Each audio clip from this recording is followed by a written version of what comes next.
ಏನು ಇವತ್ತು ರಾಜ್ಯಾದ್ಯಂತ ಒಂದು ಕನ್ನಡ ಈಗಾಗಲೇ ಸರ್ಕಾರಿ ಶಾಲೆಗಳು ಪ್ರಾರಂಭಗೊಳ್ಳಬೇಕಾಗಿತ್ತು. ಇಲ್ಲಿ ನಾವು ನೋಡ್ತಿರ್ಬೋದು ಕಾಗವಾಡ ತಾಲೂಕಿನ ಏನೋ ಮಂಗಸೂಳಿ ಒಂದು ತೋಟದ ಶಾಲೆ ಒಂದು ನೋಡ್ತಿರ್ಬೋದು.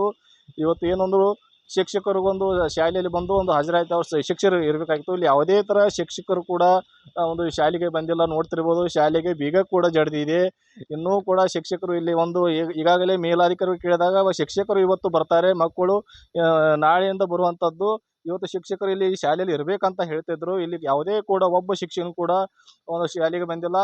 ಈ ರೀತಿ ಒಂದು ಗಡಿಭಾಗದಲ್ಲಿ ಶಿಕ್ಷಕರೇ ಒಂದು ಈ ನಿರ್ಲಕ್ಷ್ಯ ತೋರಿದರೆ ಮಕ್ಕಳು ಯಾವ ರೀತಿ ಇವರು ಅಭ್ಯಾಸ ಮಕ್ಕಳಿಗೆ ಯಾವ ರೀತಿ ಒಂದು ವಿದ್ಯಾಭ್ಯಾಸ ಕಲಿಸ್ತಾರೆ ಅಂತ ನೋಡ್ತಿರ್ಬೋದು. ಇವರೇ ಶಿಕ್ಷಕರು ಈ ರೀತಿ ಒಂದು ಶಾಲೆಗೆ ಬಂದಿಲ್ಲ. ಮಕ್ಕಳು ಯಾವ ರೀತಿ ಇವರು ತಂದು ಒಂದು ಶಾಲೆಗೆ ಪ್ರಾರಂಭ ಮಾಡ್ತಾರೆ ಅಂತ ಕಾದು ನೋಡಬೇಕಾಗಿದೆ. ಶಿವಕುಮಾರ್ ದಳ್ವಿ, ನ್ಯೂಸ್ 1 ಕರ್ನಾಟಕ, ಚಿಕ್ಕೋಡಿ.